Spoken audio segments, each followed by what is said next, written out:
They called it a demonstration. The word was chosen carefully, not a battle, not a siege, not a war. A demonstration. As if what happened at Callanthe was a proof of principle rather than a proof of power, and the distinction was supposed to matter to the people who watched it from the dark. Halia Vorne had been awake for 31 hours when the Iron Tally's fleet signature resolved on the long-range array. She was standing at the central table in the bunker beneath Jessad's granary belt, her right hand flat against the alloy surface, her left, the one missing its smallest finger, wrapped in the progenitor thread irrigation cabling she wore as a bracelet and a reminder. The holographic display showed 3 systems in orange: Callanthe, Mevrath, and the Phelan Corridor's outer station. 3 worlds that had said no.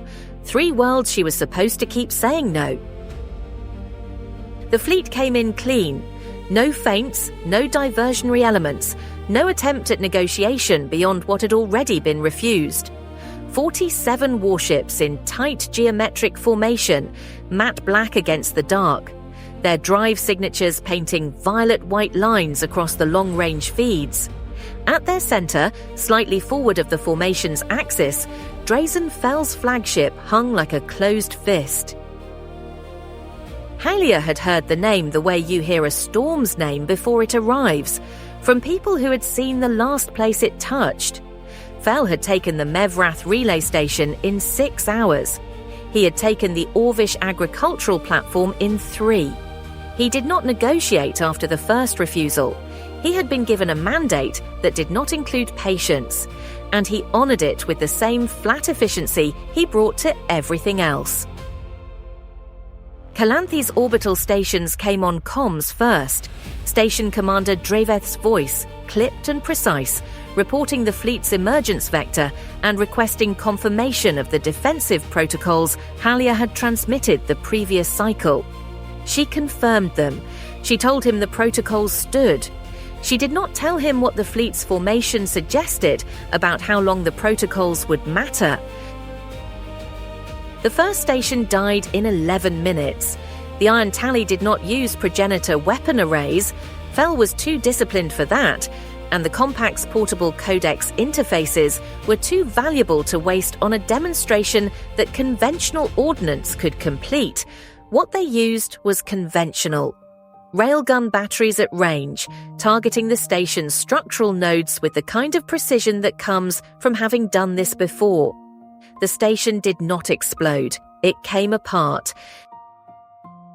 Halia watched the orange marker on her display pulse twice and go dark. She did not speak. Neither did the officers around her. There was nothing to say that the display had not already said. The second station lasted 19 minutes. Its commander attempted a defensive maneuver, rotating the station to present its armored core rather than its docking face. And the Iron Tally adjusted its targeting geometry with the unhurried patience of a force that had planned for every response. The station's armored core was the second thing they destroyed. The rest followed. On Fell's Bridge, the champion general stood at the viewport and watched. His officers moved between stations, calling ranges and vectors in the flat professional cadence of people doing a job they were trained for. Fell said very little. He had reviewed the targeting plan before the fleet dropped out of transit. He had approved it. There was nothing left to approve. Halia received Oren's transmission at the 43rd minute. Commander Veth Oren, garrison commander on Callanthe's surface, his voice carrying the particular steadiness of a man who has already done the arithmetic and is choosing not to say the answer aloud. He told her the 3rd orbital station had gone dark. He asked her for a timeline on reinforcement. She told him the truth. She told him there was no reinforcement coming in the window he had. She told him to hold the garrison as long as he could and to get his non-combatants into the reclamation tower's lower levels, where the progenitor shielding might mean something. She told him the coalition was watching and that what he did in the next hours would matter. She did not tell him that the watching was the point. The boarding craft came down in a tight cluster. 6 vessels, military-grade insertion ships with the compact sigil on their flanks, landing in the open ground between the garrison's outer wall and the reclamation tower. The tower's progenitor script was cycling between active blue-white and dormant black, as if something on the other side of the galaxy was toggling a switch. Fell walked off the boarding craft himself.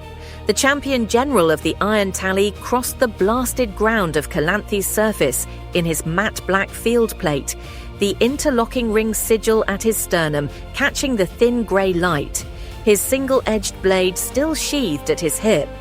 He walked to the garrison's outer gate. He stopped. He waited. The broadcast began before the gate opened. Fell's people had placed relay nodes on the approach. The signal was already going out across open channels before a single shot was fired inside the garrison walls. Every world with a receiver was watching. Halia's bunker screen flickered and resolved into the feed. Callanthe's garrison gate, the reclamation tower behind it, and Drazen Fell standing in front of it with the patience of a man who has nowhere else to be. The gate opened. Veth Oren walked out alone. Halia had met Oren twice. He was a lean man, silver-haired, with the kind of face that had stopped being surprised by bad news decades ago. He was wearing the improvised tactical coat of the Independent Defense Forces. Dark grey synthweave, no house sigil, the coalition patch of 3 interlocking circles stitched in orange at his shoulder. His left eye was covered by a field-patched bandage from the engagement that had taken his orbital support. He walked out of his garrison and across the blasted ground, and he stopped 3 meters from Drazen Fell. What Oren said, the broadcast captured. He said the garrison would not yield. He said the 3 worlds had made their choice and the choice stood. He said if the compact wanted Callanthe, it would have to take it from the people who lived here, not from the people who were already dead. Fell listened. He did not answer with words. He drew his blade. The fight lasted 4 minutes and 20 seconds. Halia watched every second of it. She watched because she owed Oren that much, to be a witness, to not look away from what her coordination had and had not been able to prevent. Oren was not without skill. He had a short blade, and he used it with the economy of someone who had trained in close quarters for years. He drew blood from Fell's left arm in the second minute, a slash across the forearm that would have been a killing stroke if Fell had been a smaller man or a slower one. Fell was neither. He fought with the same flat focus that characterized everything else about him. No flourish, no anger, no cruelty. He was solving a problem. When he ended it cleanly, and Veth Oren went down in the dust of Callanthe's surface and did not get up. Fell stood over him for a moment. Then he looked directly into the broadcast relay. He did not speak. He did not need to. The image was the message. The blade, the body, the reclamation tower behind him with its progenitor script blazing, fully active now, blue-white and steady, reactivated by a compact portable codex interface the moment Oren fell. The tower coming back to life as if the planet itself had decided to accept the terms its commander had refused. The broadcast cycled on open channels for 6 hours. In her bunker beneath Jessard's granary belt, Halia Vorne sat and watched it cycle. Her officers moved around her, speaking in low voices about the other 2 worlds, about Mevrath's readiness, about whether the Phelan corridor station had received the updated defensive protocols. She heard them. She answered them. Her hands were on the console. She watched the broadcast because Oren had walked out of that gate alone and had not asked her to look away. Because what the compact had done was not a battle. It was a sentence, delivered in front of witnesses, and the witnesses were everyone. And because if she looked away, she would be doing the compact's second work for them. Not just the killing, but the forgetting. In the circular chamber at Arantis Station's axial center, Sorvath Cade watched the same broadcast. She watched the tower come back to life. She watched the script stabilize. She made a note in the margin of a document that no one else would read, and she moved to the next item on her agenda. Drazen Fell walked back to his boarding craft. He did not look back at the garrison. He did not look back at the tower. He was already thinking about the next system on the list. On Jessad, in the bunker, the two remaining orange markers still glowed on Halia's display. Mevrath, the Phelan Corridor, two worlds that had said no and were still saying it, still lit, still present in the orange that meant alive and refusing. She looked at them for a long time. The demonstration was over. The offer had been clarified. Callanthe's reclamation tower stood blazing in the grey light of a world that had lost its orbital stations, its garrison commander, and its ability to pretend that the compact's terms were anything other than what they had always been, not an invitation, but a sentence with a blank space where the name of the condemned was written.